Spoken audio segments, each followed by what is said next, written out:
everyone, welcome back to my channel. For today's video I thought I would do another tag video.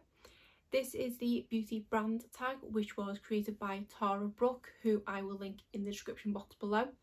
It seemed like quite a fun tag to do and had some quite interesting questions. I'm currently filming this on a Friday night. I don't know at what point this is going up. So seeing as it is Friday night, I've had a long day in work, I decided to have a beer. This is the first time I've had an alcoholic drink while filming, but I thought it's a tag video, they tend to be more relaxed, hopefully. But we'll see how we get on. I have my notes with the questions here, I have my beer here. Didn't think it through about possibly messing my lipstick up, but hopefully this will stay in place. So why don't we get started? This tag does contain 15 questions. 15 questions plus the beer. This may be a long one. So number one, think back to when you first started your makeup collection. Are there any brands you used then that you still use today? So when I first kind of started getting more into makeup, I did have the obvious kind of drugstore brands like sort of Maybelline and L'Oreal and things like that. But for me, the brand that seemed to jump out at me when I first thought about this question was Benefit. That is definitely the first high-end brand that I tried. I think the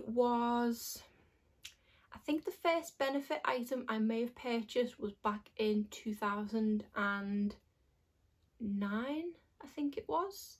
Because I think it was when I went to Las Vegas with my mum, and at that point I didn't kind of shop in the department stores that we have here which stock the high-end makeup. At that point I only kind of stocked in Boots and Superdrug, which are drugstore. I don't think at that point Boots had as many high-end brands as it does now. I think it just had number 7 and then everything else was kind of drugstore. So I hadn't been into any sort of shops that stocked high-end makeup, and obviously back then there wasn't as many brands. And I remember going into, it may have even been a Sephora, it was a makeup shop anyway, I am going back a long time, in Las Vegas with my mum, and us both trying the Benefit, I don't know what they're called, they were the creamy pot eyeshadows. I think it might have been like the creaseless eyeshadow or something like that. I remember us both picking up one of them, and that was kind of my first sort of dipping my toe in the water of high-end makeup. But Benefit is definitely the one that sprung to mind, and yes, I definitely do still use Benefit today. My brow product that I use every single day is the Benefit Goof Proof. I have the Benefit Bad Girl Bang Mascara, which is one of my all-time favourites. I also love the Roller Lash Mascara, which is what I'm wearing today. Then question 2 is a follow-up to that, and it says, which brands have you moved on from? So this to me is the more drugstore brands that I don't tend to go for anymore, because I now predominantly do my makeup shopping online. Back then I just did my makeup shopping in store, so again it was the likes of Boots and Superdrug and whatever brands I had in store, and the two that I always gravitated towards were Barry M and Collection. Barry M, it kind of was predominantly for their nail varnish, which I do still love, but I have definitely gone away from their makeup. I did have quite a few different products from them, which I don't think I have a single one left in my collection anymore. They were the first brand of liquid lipstick that I ever tried, and I did used to absolutely love their formula, and then as I've tried other ones I've realised how bad their formula was. Yeah, Barry M, I still love their nail varnishes and will still always buy their nail varnishes, but makeup I've gone away from. And then the brand Collection as well, which I think used to be called Collection 2000, going back to the 2000s, and now I think they have just been rebranded as Collection. I do still have a concealer of theirs in my collection, no pun intended, so I think they're definitely the sort of two brands I think of that I've definitely gone away from. Question 3 is, are there any brands you thought were so expensive you'd never buy anything from, but now consider at least one of their products holy grail? So when I think of expensive makeup, the one brand that kind of sticks in my head is Natasha Denona. My first experience with Natasha Denona was seeing people on YouTube with these 100 and something pound eyeshadow palettes and me saying that brand is completely unattainable. I'm never going to try anything from them. I am not spending over £100 on an eyeshadow palette. I struggle to spend £40, £50 if I'm honest, so I was never going to spend over £100 on a palette. But then obviously as the brands got bigger and more products have been released, and some of them are definitely more attainable in price, that's when I've ended up making a purchase from the brand. I do only have one item from Natasha Denona, and that is one of the mini blush duos. I have the Blush and Glow, I think it's called. And there are, I believe, 3 variations of these mini palettes. There's a bronze one, there's a more brighter blush and brighter highlighter, and then there's the one I have, which is the one kind of down the middle, and I absolutely love it. These retail for only £16, which in comparison to the price of the rest of the products in her collection, that does seem quite cheap. Yes, I know it is only a small blush and a small highlighter, but the quality is definitely there, and I do think they are worth every penny. So yeah, that was a brand I never thought I would try, never mind own something from, and I absolutely love the little duos. I'm not doing very well at remembering to drink my beer. Then we have question 4, which is, what is a popular brand you have never tried and don't think you ever will, and why? And this is another one that goes with sort of price of things, and I think that is going to be Pat McGrath. They are sort of up in the realms of Natasha Denona with their eyeshadow palettes, but I don't think they have any kind of lower range prices like the Natasha Denona blushes and things. I think everything in Pat McGrath is quite expensive. I do think they have lipsticks and things which are probably around the £20 mark, but still, I just don't think there's anything from that brand that kind of jumps out at me that I feel like I have to try. I do like the aesthetic of the brand, and like the packaging looks really cool, although the string on the windy things with the eyeshadow palette I think would really annoy me after a couple of times using it. So I don't think I'll ever own anything from Pat McGrath or try anything. Next is number 5, which is, what brand perfectly encapsulates your current makeup aesthetic? This was quite a hard one, and one I actually had to come back to because I just couldn't think of a brand. But then the one that popped into my head is Flower Beauty. And I think that stems from the fact of it being Drew Barrymore's makeup line, and she to me is just kind of effortlessly beautiful. She just does the no makeup look so good, and she brings out products that I feel aren't putting a mask on like some makeup can be. It feels like the products enhance what you have, sort of thing. And we have only recently got Flower Beauty here in the UK, and they are currently based in Superdrug, but we don't have a full range. But that is a brand that I think, I don't like over the top makeup. I do definitely like the more kind of natural makeup.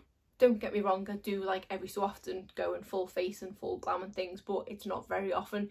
On a day-to-day basis, I do like the more natural look. And from what the products that I've tried so far from Flower Beauty, they do definitely fit that aesthetic, and their packaging's really nice, and it's got the flowers and things, obviously Flower Beauty, but it's not too over the top. It's just nice. So that is a brand that I think kind of sums me up. So I can't wait to try more from Flower Beauty now that we have the brand here. Question 6 is, are there any brands you haven't wanted to try purely because you don't like the packaging? This is the one that I did have to have a little think about, and I did think about the Pat McGrath eyeshadow palettes with the string and it being a bit fiddly and things, but because I'd already mentioned them, I thought I'd try and think of another brand. And the only sort of brands that I could kind of think of were Kylie Cosmetics and KKW Beauty. Both of those seem to have quite similar packaging. Obviously they're both from the Kardashian clan, and the packaging is really simple, but I don't know if for me it's kind of too simple. I feel like for the price that you pay for those products and the name and the status that comes with those products, I expect a little bit more. And they are definitely a brand, whenever I'm scrolling through Trendmood or anything like that to see the new makeup releases, I do always skip past them. They never jump out at me. So I think the packaging's just a little bit boring. I've never wanted to try anything from them, and I think obviously I'm not into the whole Kardashian thing. I've just never been on board with it. Obviously you do you. I've got no issue with it as such. It's just not been something I've partaken in. Don't think their packaging really fits what they're about. See, the beer's kicking in now and I can't string a sentence together, and we are only a third of the way through the questions. Maybe the beer wasn't a good idea. Question 7 is there a brand you've only tried because their packaging lured you in? If so, were you happy with the product? There's definitely been a couple of products that I've purchased solely for the packaging, but they've been from brands that I've tried already. The things that spring to mind are the 2 eyeshadow palettes I own from Revolution Beauty, one being a heart shape and one being a shell shape, and they look exactly like Polly Pockets. but at the point I purchased them I'd already tried the brand, enjoyed things from them, so that didn't lure me in to try a brand as such. I think maybe the balm. Can't remember exactly what the first product I purchased from them was. I can't remember if it was the Frat Boy blush or the Meet Matchmaker palette, but I think it is most likely their packaging, because I think I'd seen them on YouTube and things and wanted to know what they were about, and I did like the look of their packaging because it is very like cutesy and like 60s and old school sort of retro feeling to it, and I did quite like it. So I think the balm probably drew me in, and I say I've tried and owned numerous products from them, and other than the Schwing eyeliner I don't think I've had a problem with anything else. I love the Frat Boy blush and I love the Meet Matchmaker palette. I don't think I've had anything else from them. I do definitely have my eye on the bronzer that they have, but I do have quite a few bronzers that I want to try and use a bit more of before I purchase another bronzer. Question 8, and this is a long one. Some would say drugstore and mid-range prices are starting to overlap. What drugstore brands are guilty of making this happen, and what are your thoughts on drugstore makeup prices? So I would agree, yeah, makeup prices are definitely creeping up there. Certain things that maybe once were sort of £6.99, £7.99 are now over the £10 mark. But it's inflation. Yes, it is causing an overlap with the sort of mid-range brands. The brands that I think of when it's mid-range are the likes of Colourpop and BH Cosmetics and Milani and things. Again, even Milani's prices are sort of up there now with some of their products, especially their eyeshadow palettes. I find that Milani's are more inconsistent brands with their pricing. Like, they do have the sort of 20-something pound eyeshadow palettes, but then they do have some products that are around the £10 mark. So I find their pricing within the same brands is a bit inconsistent. But you have got the L'Oreals, the Maybellines and Rimmels and things that are creeping up slightly. You've got the likes of e.l.f. which seem to be staying down there in price. Not a lot of their products have crept up there. I think Wet n Wild is another one that does kind of stay low price. Question 9 is, with an anti-consumerist mentality starting to take hold in the YouTube beauty space. I can't speak these questions. Right, need a drink of beer, because that's going to help. Question 9. With an anti-consumeristic mentality starting to take hold in the YouTube beauty space, are there any brands you still feel loyalty towards, and why? And this was one I did have to think quite a bit about, and then the brand I eventually landed on was Tarte, but I'm not sure why. I don't know if it's because I at one point was not constantly buying from them, but was regularly buying from them, especially around the holiday season. I would always pick up at least sort of 3 or 4 of their holiday mini sets, but in the past sort of year or so I've not purchased as much from them.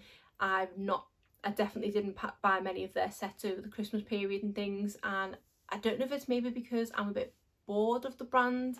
They don't tend to bring out anything that's overly exciting to me, and it seems to be the kind of same sort of thing but just repackaged. Because I loved them so much at one point, I still feel like I have that loyalty to them, and whenever I see that they do have a new release, even if it's one that I just glance over, I do find myself always going back to look into it and think, is this something I really want? And I do try and talk myself into a purchase, but I do always have to say, are you sure there's nothing you want from this brand? Because I do feel at one point I had such loyalty to them, and I do feel like I'm neglecting them slightly, but it's not my fault that the brand isn't exciting me. It feels like they're rehashing the same thing. It's not as if it's a cheap brand to sort of purchase from, but I think because I love their blushes so much, and their sets they used to bring out at the holiday times were always so good, and it was such good value for money, and the ones in the last holiday period were just a bit kind of lackluster. I think I feel slightly disappointed by them. I don't know, but yeah, that's the brand I kind of landed on for that. I don't know if that completely fits the question, but that's what I'm going with. So question 10 is, have you ever felt betrayed by a brand? Not really, but the one that I put is kind of a stupid answer. I wasn't betrayed by them as such. It's to do with customs charges, and I know I need to pay my taxes and things like that, but it really annoys me when I get stung with a customs charge that I'm not expecting, even though if I'm ordering something over a certain price I should expect customs charges. but I do wish it was the norm for them to be included on checkout rather than when you get your item. And the only reason I think I'm kind of bitter about it is not to do with the brands as such, it's Royal Mail, because they charge £8 as an admin fee just for taking your customs payment. So the customs charge itself tends to never be much more than sort of £6 or £7, but then when you add the £8 on top of that, I'm always paying around an extra £15 on what I've purchased an item for. So I've had this happen a few times. Again, it's not the brand's fault as such, but I had an incident where it happened with Juvia's Place, and the reason why I think I felt a bit betrayed by Juvia's Place was because the items that I purchased were below the price for tax, but because they probably have to by law, so again it's not really their fault, because they'd stated the full price of the products, that's why I ended up paying tax. And one of the items I ordered was a set of 5 singles, which was in a bundle. So I thought they would have to declare the bundle price, but it appeared on the customs form like they declared the price of each shadow individually, which then meant I ended up paying more tax. So I wasn't really happy with that. Paying the tax on the eyeshadow palette, which I think was a $20 eyeshadow palette, which I probably paid like $10 for, that's fine. I appreciate they have to declare the full price on that. But I thought with a bundle of something, they would declare the price that it's on the website for, even though I don't think it was discounted. I think it was because it was a bundle, but I think they based the tax on each individual shadow. And then it was a pack of 5 shadows that I got, and they sent me 2 if not 3 shades that are virtually identical to each other. Okay, it was a gamble. I didn't know what shades I was getting. If it was me picking shades, I wouldn't pick out 3 shades that were basically identical to each other. So I kind of felt betrayed by the person who picked my single eyeshadows out in that respect. So that was the thing that kind of sprung to mind for that question. I don't know if it's betrayal as such, I think it was more disappointment. But to be honest, it kind of put me off purchasing from them again, because I always purchase direct from Juvia's Place because they constantly have 40–50% off sales on a lot of their eyeshadow palettes, and you end up, even with the cost of shipping, paying less than what you'd pay on Beauty Bay, for example. But it's definitely put me off purchasing from them for a while because I'm a bit bitter about it. Question 11 is, are there any brands you feel give off exclusivity vibes, i.e. they make you feel like you aren't cool, aren't rich, or aren't pretty enough to buy from their brand? And the brand that I thought of for this was Morphe. I had bought the odd thing from Morphe online, but it wasn't until I actually went into the Morphe store, which we've had in our city for I think it's about a year now. I don't go shopping into the city very often. I do predominantly purchase my makeup online, but it was the excitement of having a Morphe store nearby, so I did actually go into the store itself, and I've never felt so out of place in a shop, full stop, never mind just a beauty shop, in my life. It was full of people that were a lot younger than me. It was full of a lot of teenagers. There was a lot of staff milling around. They were sort of doing people's makeup and things like that. But I did have a couple of the assistants come up to me, give me the once over, as if you don't belong here, and then ask if they can help me. I nearly did walk out at that point because I thought I don't need to see the makeup this much, I can just look online. But I stood my ground and said no thank you and moved on. And then I was looking at the brushes, and there was a few different brushes that I was torn between, so I was standing at the same section for quite a little while. And then there was a nice store assistant that did come up and just sort of checked and said, are you okay, in a more friendly manner, and she did end up actually helping me out. And I did end up picking up a couple of brushes, and I think I got the continuous setting spray on that trip as well. But just, yeah, I just felt so out of place. I felt too old. And I'm only in my early 30s, and I did feel so old. I felt a few of the staff members and a few of the other customers and things were looking at me like I was out of place. No one was probably looking at me, I just felt that way. Yeah, that's definitely the most uncomfortable I've ever felt in a shop, so it does give me that vibe. I say I'm happy purchasing from them online, but I don't think I'll be going in that shop again. Question 12 is, what's worse? Choice fatigue, i.e. exhaustion from many makeup releases, or a lacklustre quarterly launch from a brand typically you're excited about? And this one's quite easy. That for me is choice fatigue, as I have terrible fear of missing out. I do love looking at new makeup. I do love trying new makeup, trying different formulas of things, trying new brands and stuff. So when there's so much makeup being constantly released from brands that I love, new brands and things, I do feel a bit inundated with it all, and I do definitely get a bit of fatigue from so much stuff coming out. I do prefer brands where there is a bigger gap between their releases. I feel like so many makeup releases are rushed these days. It's like a conveyor belt of constant releases, and I don't think you get to fully immerse yourself in the latest release and enjoy it and fully review it before it's old news. And that's why I don't tend to do a lot of new makeup releases reviews and things. I just purchase things when I want them, because I feel like it'd be so much stress to be constantly trying to churn out new product reviews. And when I get a new product, I do like to fully test something, and for me that is using something constantly for 2 to 3 weeks, ideally a month. But if I were to purchase something as soon as it was released and wait for a month to put out a review video, by that point that brand has probably released another 2 products and the thing you are about to review is already old news. So yeah, I think that is definitely worse for me. Question 13 is, have brand trips or sponsored videos ever made you actually interested in a product or beauty launch that it was promoting?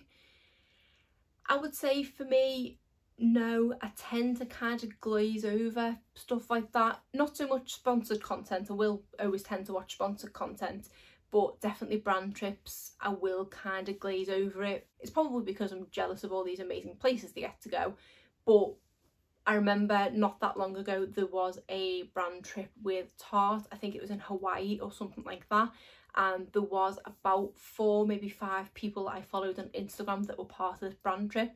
So I felt like my stories was just a bombardment of Tarte products, and as I've said, I'm struggling to kind of not support that brand as such, but I'm struggling to get excited by that brand at the moment. I kind of just skipped all those stories, and it meant that whilst I knew those people were on that brand trip, I wasn't looking at their Instagram posts, and I was kind of skipping their stories, because okay, it's nice to see someone having a nice time, but they were promoting a product that I knew I could just go and look up the next day myself anyway. So I don't tend to take anything from the brand trips. I might look at maybe one Instagram post and see what it is that they're promoting, but then after that I don't look into any more stories. I don't look into activities and things they do, and I'll just see what the product is and then I'll go and look into it myself. Sponsored videos to me is a different thing. There have been a few things that I have gone and purchased from a sponsored video and stuff, and all the people I follow on the likes of YouTube and Instagram and things are people that I genuinely trust and honour their opinions.